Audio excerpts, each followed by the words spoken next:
Good afternoon, everyone. My name is Kelly McManus, and I lead our community partnerships and events here at the University of Waterloo.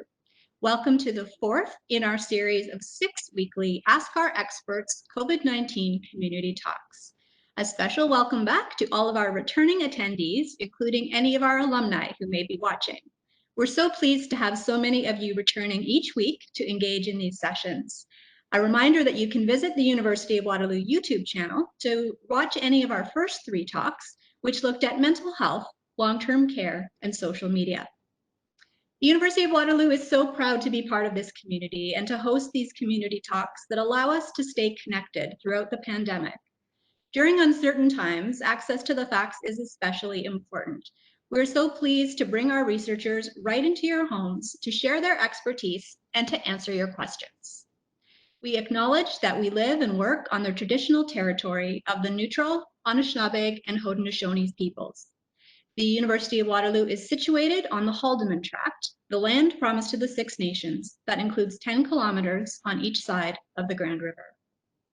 Before I turn things over to today's moderator, a quick reminder about some housekeeping items for today. To change the layout of your video chat, simply hover over the gray button in the top right-hand corner of your video screen. If you have any questions for our speaker, and I know you will, please direct them to all panelists using the Q&A panel on the right side of your screen. If you're having any technical difficulties, please feel free to message the host directly via chat. It's now my pleasure to introduce Sheila Egger, who's the Dean of the Faculty of Arts at the University of Waterloo. Welcome back, Dean Egger. Thank you so much, Kelly, and welcome to our 4th event in the Ask Our Experts series, everyone. I'm very happy to be here again to moderate this conversation, and I'm looking forward to these continued discussions with my colleagues and with the wider community. I want to thank you all for attending today's event. I'll be introducing our guests in a moment, but first I just wanted to remind you how these talks do proceed. Our guests will speak for a few minutes about the topic at hand, and then they and I will have a further in-depth conversation with key questions that we've received. After that, we'll open it up to questions from the audience. In order to ask a question, as Kelly said, please remember to use the Q&A panel, not the chat panel, on the right-hand side of your WebEx window, and please direct your questions to all panelists. And one little reminder from me as well, if things freeze up, please be patient. It is probably me and not you.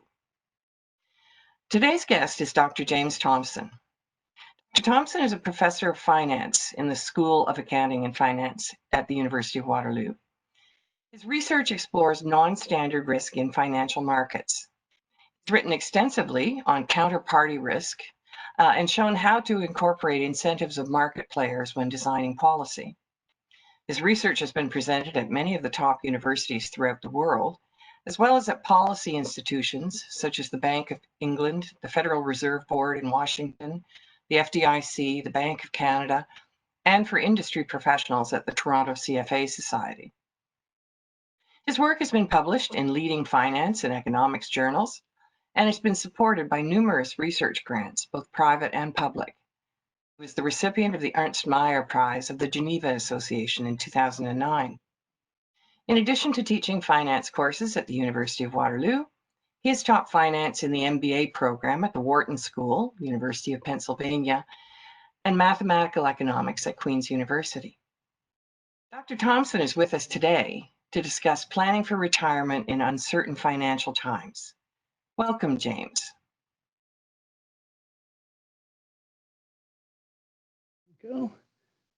Thank you very much, Sheila. So I gather we have lots of alumni back. Welcome to my basement. It's in the same city as the University of Waterloo. But it's good to see you back. I hope you'll find this useful. I could run an entire course, probably multiple courses on savings and retirement. And so I'll try to condense as much down as we can into 45 minutes. But when we talk about retirement, it's not usually an overly fun thing to go through. I had to write this out on paper here because I don't necessarily work with these products every day. So we have RRSPs, group RRSPs, TFSAs, RIFs, CPP, OAS, GIS, LIRAs, LIFs. There's a new one, PRPP, and then even newer, ALDA. It's the new annuity product. My point is, there's just so many acronyms here that financial industry professionals use. Now, if you don't find this stuff exciting, you shouldn't. Anyone who tells you it's exciting, they're lying, right? But I think it's important that we all get a basic understanding of these products, even if you don't intend to have your portfolio managed on your own, right? I think you should still understand what your advisor is doing. And so on the issue of savings, Canadians are terrible. We're not good savers. In fact, we're one of the worst countries in the world for debt and savings. You know, why is this happening? I think there's a ton of reasons, but I want to try to at least defend us a little bit. Number one, we've been in a period of over 10 years of ridiculously low interest rates, right? We just went back down to 0.25% Bank of Canada overnight interest rate. So, you know, it's not a good environment to be saving, right? Generally, when you're saving, you want to actually earn reasonable rates of return. And if you want safe investments right now, you don't get them, right? And in fact, with inflation, they might actually go negative in real terms. And so I think it's important we understand why it may be happening that we're not saving as much, to at least recognize that we better come up with more ways and more ways to convince ourselves that it's worthwhile. So I think we have so many questions to get through. I'm going to send it back to Sheila here and we'll get going. Okay, thanks, James. Yes, James is perfectly right in saying we have numerous questions from the audience today, and I can see that a lot of you are attending the live event. So we thought we would move more quickly into the Q&A portion, but we're going to begin with just a little Q&A between James and myself. So we're hoping that James's presentation today will help answer a lot of your questions. And when we do come to the audience Q&A, I do apologize ahead of time if we're unable to get to your question. As I said, we have so many of them. And then again, I'm just going to obnoxiously remind you once again, if you want to submit a question, please do it in the Q&A panel and not the chat panel. So James, I'm going to start you off maybe with a question about market. There have been questions wondering about why the market has gone up so quickly. And in addition, there have been others asking about when is the best time to sell stocks if you know you're going to need to do it in a fixed amount of time. So how'd you like to leap into addressing those? Yeah, so I think I should probably have a quick discussion on what it is I do and what it is my colleagues in academia do in finance. I think most of the time when you hear people talk about finance, it's in the media and from industry. What I do is I try to actually go into the underlying data and research this stuff. And I find that I hear a lot of talk that really isn't grounded in research. For example, at the end of each trading day, you're going to hear a summary. It'll say, okay, the TSX was up today. And then almost undoubtedly, there'll be a reason given why the TSX was up today. Well, you know, there's increased optimism on a trade deal between the US and China. Right? It's a guess. And I think industry professionals understand that it's a guess, but I always worry that others outside don't realize that we actually don't really know. Right? It might be the reason why markets were up, but it might not be. Right? But we seem to have this idea that we have to give an explanation for short-term market movements. And it's just, we don't have the supporting data. Right? Our models take a while to work through. And so we cannot give real-time analysis like that. Maybe someday, I doubt it though, but maybe someday we'll get to that point. But it's a slow and arduous process. And so the questions that were submitted about, I've got a few months, I know I'm going to have to sell a particular security. When should I do it? My answer to that is the honest answer of, I have no clue. I cannot predict what's going to happen with these markets. What we try to teach our students is how to understand long-term value, Okay? And so students might do a project which tells them a stock is undervalued, and that's great. They could purchase it on that day and the stock could drop by 50% for all we know, right? That doesn't mean they're wrong. It just means they weren't right away. And so I think it's important that we don't try to answer these short-term questions. Okay? The market has gone up quite a bit lately. There's nothing to say that the market won't go straight back down. And so I will strategically avoid these questions. I'm an academic, so I'm allowed to do that kind of stuff. All right, very interesting, James. Thank you for that. But, you know, we are still going to be asking you for answers and probably advice. So another question I would have for you is this a good time to be investing, or should we be putting our money in a more secure place? So the time to put your money in a secure place is before the crash. After the crash is not your ideal time to be putting it in a secure place. If you're a long-term investor, I'd say if you can, this is when you when you should add to your position, right? Historically, people who have bought after crashes have done quite well, right? The key thing is, as long as you're able to hold long-term. If you're looking for short-term investments, yeah, I don't know. I have no idea. But as a long-term investment, especially with a topic like retirement today, yes, it's a good time. Yes, it's a good time to invest. The problem, of course, is that many people don't have a whole lot of cash sitting around because this is a time now when many people have lost their jobs, many people's hours have been cut back. So me saying, yes, you should go out and purchase stocks is all well and good, but the majority of people just aren't in that position. Yes, true enough, certainly. Okay, here's a big one for you, James. Will there be a depression? Depression. Well, here, okay. What do you think? What is it? What comes to your mind with the depression, Sheila?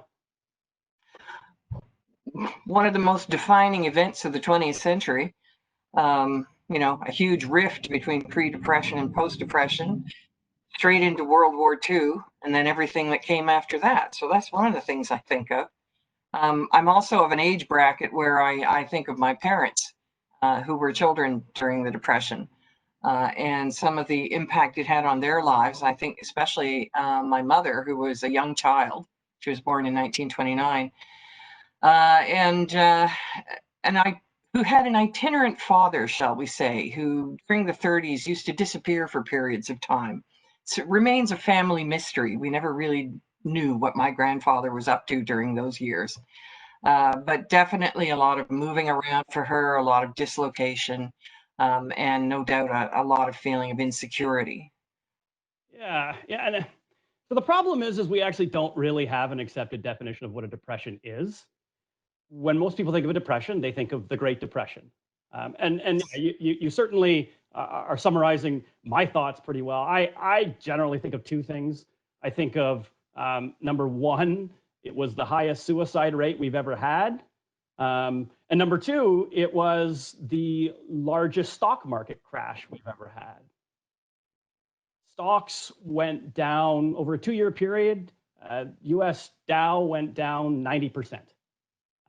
It actually took 25 years for the stock market to actually come back to its pre-crash highs. And so with that in mind, I don't like to refer to anything as a depression. A recession has a very specific definition. It's 2 straight quarters with GDP going down, real GDP decreasing. And so undoubtedly, we're going to be in that situation. I know when we can rate recessions, C.D. Howe, which is an economic institute here in Canada, they do 5 categories. Great Depression being number 5, and some of the worst ones. Actually, one of the worst ones next to the Great Depression was the last one we were in. Do you know the last one we were in, Sheila? You tell me. So the last one was what people call the Great Recession. This was post-credit crisis. And so that one is actually, they consider this to be a 4. It's one of the worst since then. Right now, I think this has the potential to be worse. And the reason is uncertainty. There was huge uncertainty. I remember finishing my PhD during the credit crisis and no one knew anything. I think now people know even less because we have one additional variable which wasn't there, and that's COVID, right? Godspeed to all the researchers trying to figure out, trying to find a vaccine right now. I give a shout out to our University of Waterloo's own Mark O'Coin, my colleague over in chemical engineering. He has a team right now trying to work on it. They're going to try to be able to, spray up our noses, I think is their goal. It's for financial markets, this is difficult to digest, right? It's uncertainty inside of uncertainty wrapped in some more uncertainty. Okay? And I've seen some of the latest employment figures. They're not good. My colleague, Mikkel Skutterud, I know has been looking at some of this data. I've been following his Twitter feed. Yeah, this isn't nice, right? It's not only job losses, it's massive reduction in hours worked, right? So yeah, I can see this one being worse than the last one, which was one of the worst.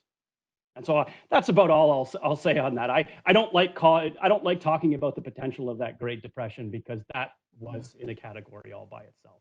Mm-hmm.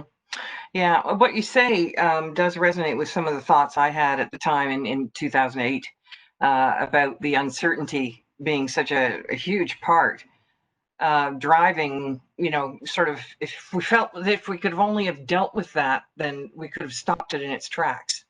But yeah, and I will throw that out as well, as I think we are at least better than we were in the Great Depression of understanding policy, how to respond to these situations.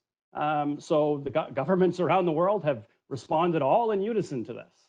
And so we are better prepared than we were in the Great Depression. Are we any better prepared than the Great Recession? Well, maybe not. Yeah. Well, I think it's time that we should probably move to taking some of the many, many questions that we've had from today's audience. So with your permission, James, I'm going to start posing some of those to you. Let's do it. Okay.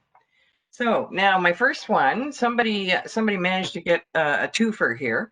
And they admit it. They say this is two separate questions in one. So the first part, and I can read the whole thing to you if you like, or I can break it down. The first part is, what are the main differences between an RRSP and a TFSA for saving for the future? Is it better to use TFSA savings or RRSP savings for a down payment on a house? Want me to read the second one as well? Yeah, and then sure. Read it, and we'll see. So the second one is, what are some of the new retirement savings options available to working Canadians? Options that move away from traditional defined benefit on one end of the spectrum and individual defined contribution accounts on the other. Want me to go back to the first one? No. It's so I'd say, yeah, I could probably spend a course on this question here. So I'll try to condense it down to just a couple of minutes. So TFSA versus RRSPs. So these are both savings vehicles, right? So there are such a thing as unregistered accounts, which some of you may have. This is just where you can purchase any security you want. You use after-tax money to put in an unregistered account, and you pay taxes on whatever you make in addition to your initial capital. But TFSAs and RRSPs were really invented for tax reasons, to try to incentivize savings a bit. And they have two main differences. One is when you pay the taxes, and the other one is really on flexibility. And so with an RRSP, what you do is you fund the RRSP with pre-tax earnings, so pre-tax cash. So you have a job, you get your paycheck, right? They take off all of your taxes. Okay. If you then use that money to put in an RRSP, you'll actually get tax money back. You'll have to file your taxes and you'll get it back. Okay. And then what you do is you can, in your RRSP account, you can purchase whatever you really feel like. There's not too much structure on what you can purchase. And then when it's time to take it out at retirement, you're going to get taxed on everything as though it's income. Okay? And that differs from the TFSA in that a TFSA, it's done afterwards. So with a TFSA, what you do is you put your after-tax income in, and then you don't pay any taxes when it's time to take it out. And so the other difference is flexibility. TFSAs, you're pretty much free to take it out when you want. You'll have to wait to the next year to put it back in, but you don't lose any room. Okay, so if let's just use a round number. If you have $25,000 in your TFSA and you need to get 10 of it out, you can go ahead, get 10 of it out. You won't lose any of that room, and you can put it back in anytime you want. I'm going to just jump in there and say you're describing my life in the last month when I had a severe plumbing collapse in my basement. Yeah, and so yes, the TFSA came in very. And so it is a more flexible account, and I think that's why, especially among younger people, it's preferred. Is that you can do what you want with it. With RRSPs, it's much more structured. There are special conditions where you can take it out without being penalized. One of those is if you're a first-time home buyer, but there aren't many others. And so if you're a young person, it's kind of a double whammy, because if you're a young person, your income is probably about as low as it's going to be in your lifetime. We usually start off making less than we end. And so your tax rate isn't very high relative to what it will be. And so the savings from using an RRSP actually isn't as much at the beginning of your career as it's going to be nearer to the end, when your marginal tax rate is going to be much higher. So what we tend to see people do is start with their TFSA, use that. They like the flexibility. They can use it for what they want. And then as they start earning more and more, it starts to make sense to move to start working on an RRSP. And so hopefully that takes care of the first question. The next question is even messier. What are all the options available to Canadians? There's a lot. Actually, so it's true. So the question says we've been seeing a shift away from pension plans. That's perfectly true. In the past, we used to always say we've been seeing a shift from defined benefit to defined contribution. Where in reality now, we're seeing a shift entirely away from company-sponsored pensions. And what has replaced it? In some cases, what we call group RRSPs. So some of you may have been offered a group RRSP through your job. And really all this is it's meant to look like a classic pension of olden days, a way that you all put your money together and invest it. These are often controlled by somebody else, but sometimes there's more leeway given to the individual investor. But what it does is it does give your employer the chance to contribute to your savings. And so the question comes up, when you take your job and you find out that your company has one of these group RRSPs, should you go in it? Because it won't be mandatory. Should you go in it? And my answer to that is always, are they going to match your contributions? If so, the answer is yes. There are no other investments where you can make money risk-free like that. Right? If I put in $1,000 and my employer puts in $1,000, that's 100% return. Right? In the economics world, we usually say there are no free lunches. Well, in that case, there is a free lunch. You got $1,000 for free. Right? So I can't think of many conditions where you have an employee match group RRSP where you wouldn't want to actually be a part of. Okay? Even if your employer doesn't match or give anything, you can still find that it's an efficient fund. When you group together, it's cheaper to administer. And there's also one last one that I think many people don't consider, is that you actually can have it on your paycheck. So instead of actually getting tax taken off at the source on your paycheck, you won't get them taken off. So you don't have to wait until tax season to get your money back. You just don't pay it in the first place. And so time value of money, for those of you, I hope there's no one in here who's taken a course of mine before, but if you have, I spend a long time talking about it, and you want money now, not later. Thanks, James. Yeah, I think that's good enough. Yeah, and I think we do have a lot of questions, and I see more popping up in the Q&A here too. So we'll probably have to move along a little quicker. But here's one. If you could say a couple of words on this, what advice do you have for people who are already retired at this point? Yeah, that's definitely a question that I was expecting here, because if you're already retired and you're watching the market go down how it did, yeah, it certainly can be scary. What I would say is, number one, can you temporarily live on a bit less? It's ideal if you don't have to sell assets when they've been devalued like this. The past has told us that this doesn't last forever, right? If you can hold off, lower your withdrawals from your income fund. The Canadian government has actually reduced your minimum withdrawals by 25% for 2020. So the possibility is there. I'd recommend, if you can, do it. If not, you're probably in a best position to start selling down your assets that have depreciated the least. That's probably bonds. But the other thing you're probably going to want to consider, if you don't already have a personal budget, you should, but you may find that given COVID, some things that you thought you're going to be spending money on, you're not going to be anymore, right? New retirees often spend more on travel than everybody else. You're probably not going to be spending a whole lot on travel anytime soon. So you might actually find that you actually don't need as much money as you had, as you thought you had to. But just remember that these market events tend to be temporary, and whether it takes 6 months, a year, 2 years, it should come back. Okay, thanks. Now let's go to the other end of the spectrum. What advice would you have for someone who's just starting their career? Someone in their late 20s, maybe early 30s. So what advice would you have for them trying to balance between having an appropriate emergency fund, but also taking advantage of an opportunity to invest for the future and retirement without having to worry about future recessions? Well, I can say, if you're young, this is going to happen again.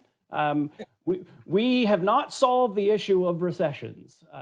And so be prepared that some people think every 10 years we need to have these types of things, but be prepared that this will continue to happen. What I would say is, I like the TFSA because it gives you the chance to save, but with some flexibility if things go awry, that you can take it out. So it's a great instrument. Whenever I hear people talking, and hey, I'll admit, I have a colleague, finance professor, who hadn't maxed out his TFSA when he had a bunch of money in an unregistered account, right? So everybody seems to do it, but it just makes so much sense to throw your money in there. Maybe you're not going to be making a whole lot on it, but if you need it, it's going to be there for you. That would be my first thing for you. The other thing is pretty generic. Creating a budget is important. I teach creating budgets within firms, the topic of corporate finance. All the same stuff from corporate finance actually applies to individuals. Creating a budget is so important to know your inflows and your outflows. If you don't do that, you're just going to end up surprised at some point in your life, and you don't really want that.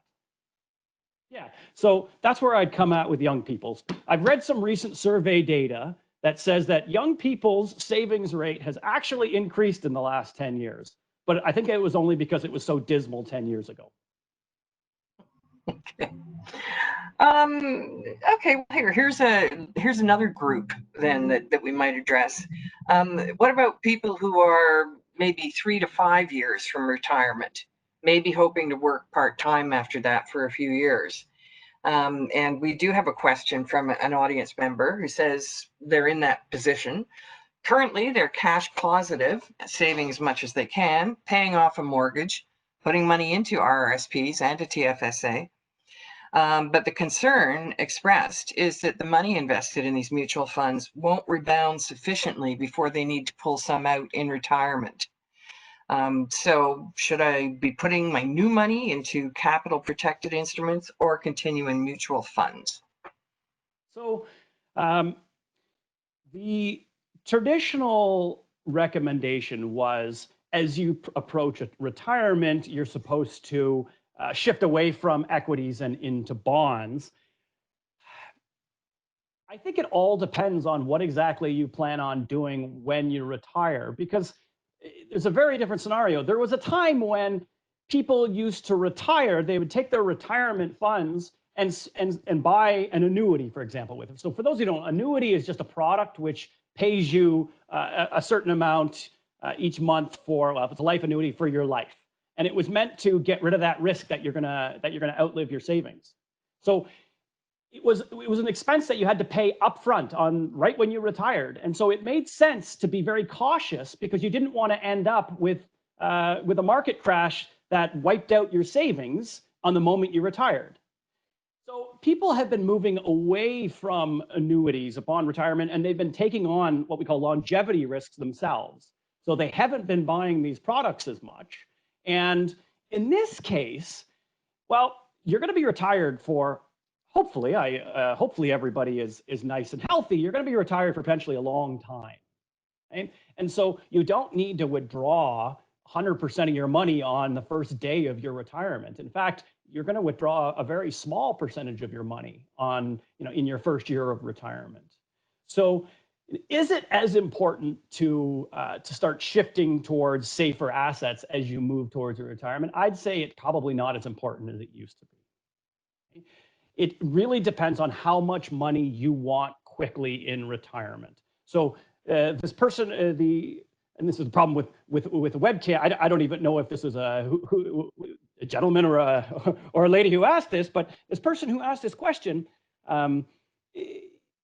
should you be putting it in completely safe assets? If you have a reason that you need a ton of money in retirement right away, the answer is yes, you probably should, but be forewarned that we're in a time of very low interest rates. Any sort of significant inflation and the real purchasing power of your money is going to go down. And so these investments may actually start earning negative rates of return in real terms. Thank you. There's so much interest in this. Here is a question from one of our audience members. Do you think that Canada can absorb so much debt and deficit, and what are the implications? Short term, long term, middle term, forever, eternity? Yeah. So can we have so much debt? Well, it's been a heck of a long time since we haven't had debt. How much can we have? Well, I think one of the things that people tend to do is they tend to look at countries in the same way as they look at individuals. And so as individuals, we're not allowed to take on debt without bounds. The thing is with countries are, I guess I'll put in air quotes, infinitely lived. They have borrowing capacity that we don't. Okay? So yes, we cannot afford to pay off our debt anytime soon, right? That would really, really hurt us. Okay? But if investors believe that we can continue to service our debt and things don't get ridiculous, yes, we can continue to borrow. Now, what are we doing right now? Yeah, we're borrowing a heck of a lot more, right? We're not necessarily raising taxes much at the moment, so all this additional spending is being financed by borrowing. Can we maintain this? I doubt it. At some point, we're going to have to cut back in the future. That may mean less services. But the question of will our country eventually go bankrupt? I think politicians, when they get into trouble, will have to back off, right? The first indication we'll get will be a lowering of our credit rating. So I wouldn't be surprised if we lose our AAA credit rating soon. But that's not going to be enough to scare us to not borrow, because we know that we're responding in the right way to this crisis. We responded in the wrong way to the Great Depression, and we got the Great Depression. Okay? So I think we're doing the best we can at the moment with what we've got, and we'll worry about the consequences when we're out of this. And I know, some of you may have just rolled your eyes and said, well, no, we should be considering them now. And I wish we could, but the consequences of not acting right now are so much more severe. And so my opinion, I think we've taken the right direction, and we need to revisit this question of debt when we're through this. Okay, thank you, James. Now we're just about out of time for questions, but I'm going to sneak in one more because it's a very short question, although I bet the answer is longer, so we'll probably have to cut you off. What type of funds is it best to invest in now? Type of funds. Well, so I personally, I like anything low fee. So I am a passive investor. I tend to invest in index funds because I don't get charged very much to do so. I also don't have that much time to be actively researching what's going on. So when you look at the literature, there isn't always broad support for actively managed mutual funds. I don't want to make too many enemies here because there are some papers, there is some research which can show that actively managing a mutual fund can create value. The problem is once you factor in transaction costs, I mean, you have to pay the fund company. Once you factor that in, it tends to eat up all that value. And so when you look at just simply a broad index with low transaction costs, it often is going to outperform. It's going to outperform these actively managed mutual funds. Thank you so much, James. I'm afraid we're going to have to be wrapping up now. It's been wonderful to see so much interest in the topic, and I really want to thank Dr. Thompson sincerely for his insightful remarks. And I want to thank our audience for their very enthusiastic participation in this. So we have a couple bits of information for you. We've put together a slide here where you'll see that we've provided some additional resources for you to learn more about financial planning. Now there are links to the Government of Canada and the Ontario Securities Exchange. They're posted directly in the chat as well, so you're able to go directly to those sites. And I also will point out that a recording of today's talk will be posted on YouTube shortly.